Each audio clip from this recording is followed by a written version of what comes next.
ಈ ಸುದ್ದಿ ನಿಮ್ಮ ಗಮನಕ್ಕೆ ತುಂಬಾ ಮಹತ್ವದ್ದಾಗಿದೆ. ಸಿಸಿಟಿವಿ ದೃಶ್ಯಗಳಲ್ಲಿ ಸೆರೆಯಾದ ಈ ಘಟನೆ ಜನರ ಮುಗ್ಧತೆಯನ್ನು ದುರುಪಯೋಗ ಪಡಿಸಿಕೊಂಡು ನಡೆಯುತ್ತಿರುವ ಹೊಸ ರೀತಿಯ ವಂಚನೆಯ ಬಗ್ಗೆ ಎಚ್ಚರಿಕೆ ನೀಡುತ್ತದೆ.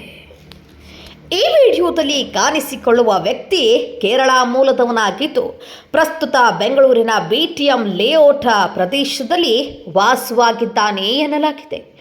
ಈ ಅಪರಿಚಿತ ವ್ಯಕ್ತಿ ವಿವಿಧ ಅಂಗಡಿಗಳಿಗೆ ಭೇಟಿ ನೀಡಿ ಅಂಗಡಿ ಮಾಲೀಕರನ್ನ ಹಾಗೂ ಸಾರ್ವಜನಿಕರನ್ನ ಯಾಮಾರಿಸುವ ಕೆಲಸ ಮಾಡ್ತಿದ್ದಾನೆ ಎಂಬ ಆರೋಪ ಕೇಳಿಬಂದಿದೆ. ವಿಡಿಯೋದಲ್ಲಿ ಕಾಣುವಂತೆ ಆ ವ್ಯಕ್ತಿ ಅಂಗಡಿಗೆ ತೆರಳಿ, ನಾನು ಸ್ವಲ್ಪ ಹೊತ್ತು ಹೊರಗೆ ಹೋಗಿ ಬರ್ತೇನೆ, ನನ್ನ ಬಳಿ ಇರುವ ವಸ್ತುಗಳನ್ನು ಇಲ್ಲೇ ಇಟ್ಕೊಳ್ಳಿ, ನಾನು ಮತ್ತೆ ಬಂದು ತೆಗೆದುಕೊಂಡು ಹೋಗ್ತೇನೆ ಎಂದು ಹೇಳ್ತಾನೆ. ಅವನ ಮಾತನ್ನ ನಂಬಿ ಅಂಗಡಿ ಮಾಲೀಕರು ಆ ವ್ಯಕ್ತಿ ತಂದಿದ್ದ ಸಣ್ಣ ಬಾಕ್ಸನ್ನು ತಮ್ಮ ಬಳಿ ಇಟ್ಕೊಳ್ತಾರೆ.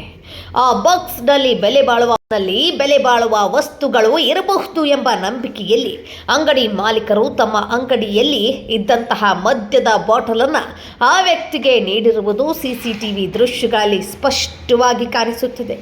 ಆದರೆ ನಂತರ ಆ ವ್ಯಕ್ತಿ ಮರಳಿ ಬಾರದಿರುವ ಸಾಧ್ಯತೆ ಇದ್ದು ಇದು ಪೂರ್ವ ನಿಯೋಜಿತ ವಂಚನೆಯಾಗಿರಬಹುದು ಎಂಬ ಅನುಮಾನ ವ್ಯಕ್ತವಾಗಿದೆ. ಈ ರೀತಿಯಾಗಿ ಆ ಅಪರಿಚಿತ ಕೇರಳ ಮೂಲದ ವ್ಯಕ್ತಿ ರೇಷನ್ ಅಂಗಡಿಗಳು, ಮದ್ಯದ ಅಂಗಡಿಗಳು ಸೇರಿದಂತೆ ಹಲವು ಅಂಗಡಿಗಳಿಗೆ ತೆರಳಿ ಮುಗ್ಧ ಜನರನ್ನ ಹಾಗೂ ಅಂಗಡಿ ಮಾಲೀಕರನ್ನ ಯಾಮಾರಿಸುತ್ತಿದ್ದಾನೆ ಎನ್ನಲಾಗಿದೆ. ಈ ಘಟನೆ ಕುರಿತು ಮಾಹಿತಿ ಲಭ್ಯವಾಗುತ್ತಿದ್ದಂತೆ ಸ್ಥಳೀಯ ಪೊಲೀಸರು ಸಿಸಿಟಿವಿ ದೃಶ್ಯಗಳ ಆಧಾರದ ಮೇಲೆ ತನಿಖೆ ಆರಂಭಿಸಿದ್ದಾರೆ. ಈ ವ್ಯಕ್ತಿಯ ಚಲನವಲನಗಳ ಬಗ್ಗೆ ಮಾಹಿತಿ ಸಂಗ್ರಹಿಸಲಾಗುತ್ತಿದ್ದು ಸಾರ್ವಜನಿಕರಿಂದ ಸಹಕಾರ ಕೋರಲಾಗಿದೆ. ಮುಗ್ಧ ಜನರೇ, ಈ ರೀತಿಯ ಅಪರಿಚಿತ ವ್ಯಕ್ತಿಗಳು ನಿಮ್ಮ ಬಳಿ ಬಂದರೆ ಅವರ ಮಾತುಗಳಿಗೆ ಸುಲಭವಾಗಿ ನಂಬಿಕೆ ಇಡಬೇಡಿ. ಯಾವುದೇ ಅನುಮಾನಾಸ್ಪದ ಚಟುವಟಿಕೆ ಕಂಡು ಬಂದಲ್ಲಿ ತಕ್ಷಣ ನಿಮ್ಮ ಸಮೀಪದ ಪೊಲೀಸ್ ಠಾಣೆಗೆ ಮಾಹಿತಿ ನೀಡಿ ಕಾನೂನು ಕ್ರಮ ಕೈಗೊಳ್ಳಲು ಪೊಲೀಸರಿಗೆ ಸಹಕರಿಸಿ.